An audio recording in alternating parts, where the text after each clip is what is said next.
What's new in GS911 version 904?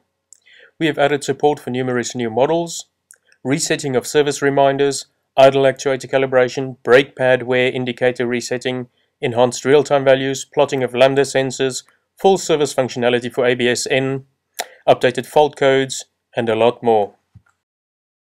Firstly, you'll notice the new graphic user layout with direct links to FAQs, manuals, and how-tos. On the left, you've got the navigation pane.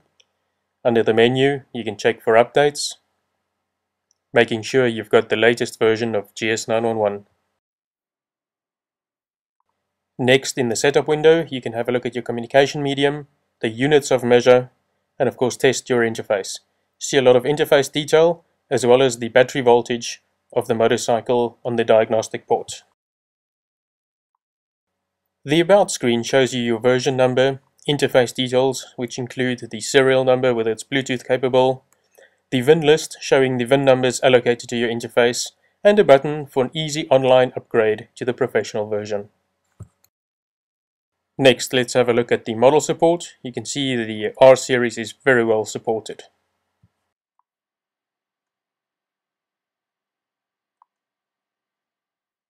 The K series supports all K1200s, while the G series now has support for the G650GS and the G450X2.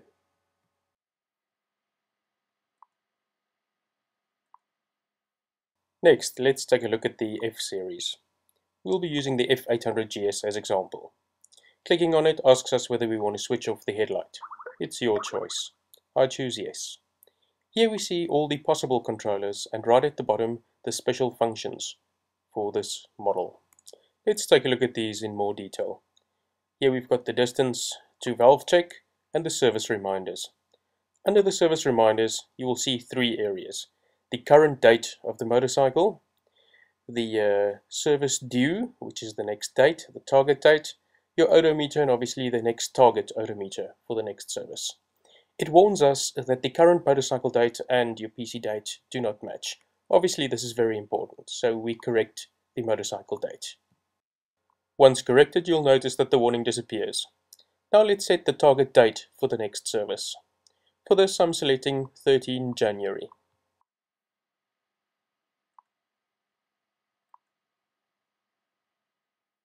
Next, let's set the target mileage for the next service.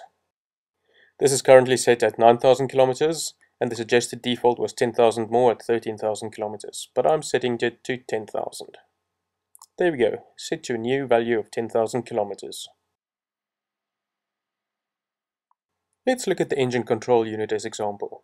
Looking at the ECU info, we see the part number, manufacturing date, different software versions, VIN number, and other related information. Looking at the fault codes, we see two of them. Important to note that both of them aren't present at this point in time.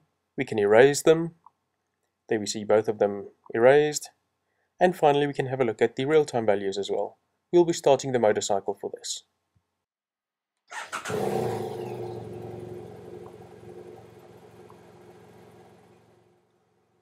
Here you see the analog input signals, followed by the analog output signals, the digital outputs, and the digital inputs, typically your switches. Keep an eye on the clutch switch, which I'll be actuating shortly. There we go, you can see how the value changes. As a further example, I'll be moving on to the side stand, extending it. There you can see.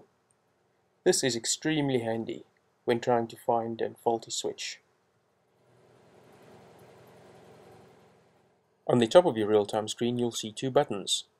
The first is the log to CSV. This allows you to log all the real-time values to a single CSV file, allowing you to analyze its contents later. Very handy when trying to find a faulty sensor. Note that I'm pointing out the engine temperature of 81 degrees. This brings me to the second button, the Plot O2. This in effect is a functional test of your Lambda system. Lambda functionality is only operational when the engine is at operating temperature. A graph alternating around the green reference lines is very typical for a correctly operating Lambda control system.